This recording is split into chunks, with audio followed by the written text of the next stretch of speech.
Merci. Jean-Luc Laglaise, Rémi Delatte se prépare.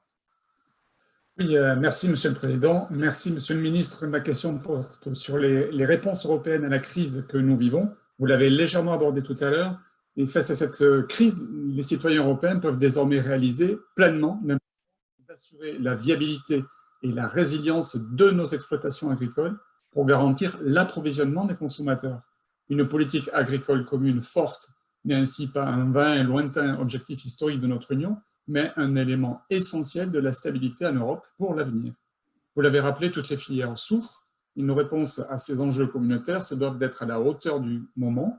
Donc j'ai juste deux questions à ce stade. Quelle est l'approche européenne retenue dans la gestion de cette crise, notamment pour assurer le bon fonctionnement du marché intérieur européen et du marché international?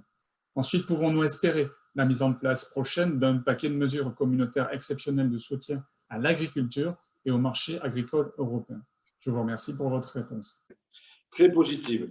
Monsieur Laglaise évoquait tout à l'heure les réponses européennes, quelle approche européenne, plusieurs ont invoqué Stéphane Travert, etc. Je ne vous cache pas que c'est un peu difficile. C'est un peu difficile avec la Commission.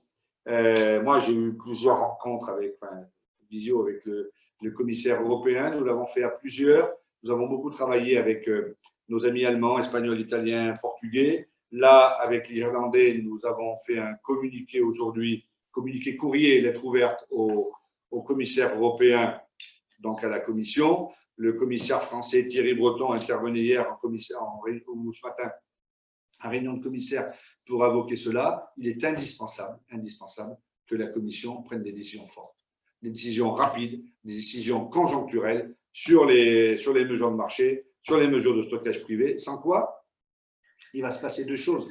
Outre de grandes difficultés dans la filière agricole, il va se passer une chose, c'est que plus personne ne croira en l'Europe demain. Parce que si alors, au moment où il y a une crise sans précédent comme celle-ci, il n'y a pas de réponse forte de l'Europe, on aura du mal à avancer dans cette direction.